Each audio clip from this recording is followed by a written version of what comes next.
une capitale toujours sous les frappes israéliennes. Ces images tournées depuis un toit de Téhéran, nous les avons obtenues grâce au courage d'un journaliste qui prend des risques pour nous les transmettre. Ce qu'il nous montre, c'est une ville aux routes inhabituellement fluides, bardée de portraits de l'ancien guide suprême assassiné et de son fils, son successeur, toujours invisible en public. Une capitale dont la physionomie change au rythme des bombardements. Ici, un quartier résidentiel en ruine, avec placardés les visages des victimes.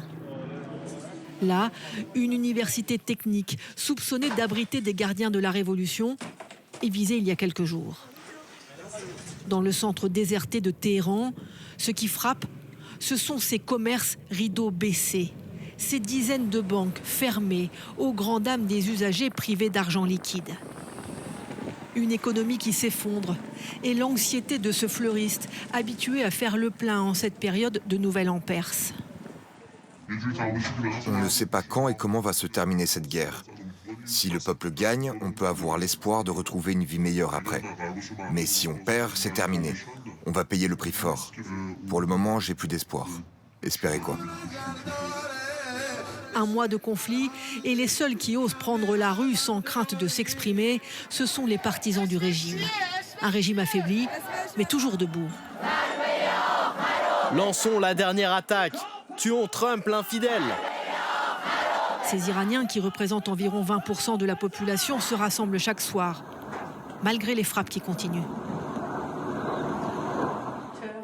Les opposants encore présents se terrent, eux, à leur domicile, comme Mohsen.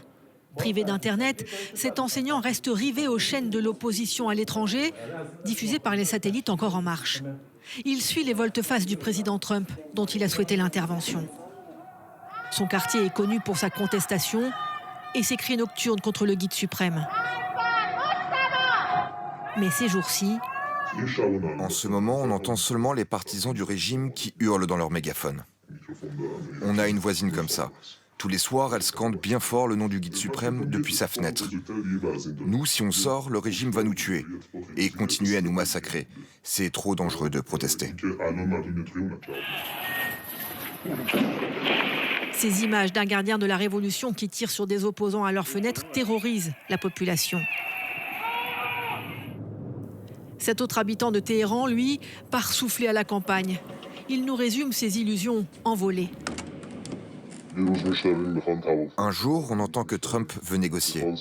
Un autre jour, qu'il va attaquer les centrales électriques et nous plonger dans le noir. En plus, on voit qu'il y a des victimes civiles, des innocents tués. On est fatigué. La fatigue de la guerre, étroitement mêlée à la peur de la répression. La majorité des Iraniens doublement victimes d'un conflit qui s'enlise.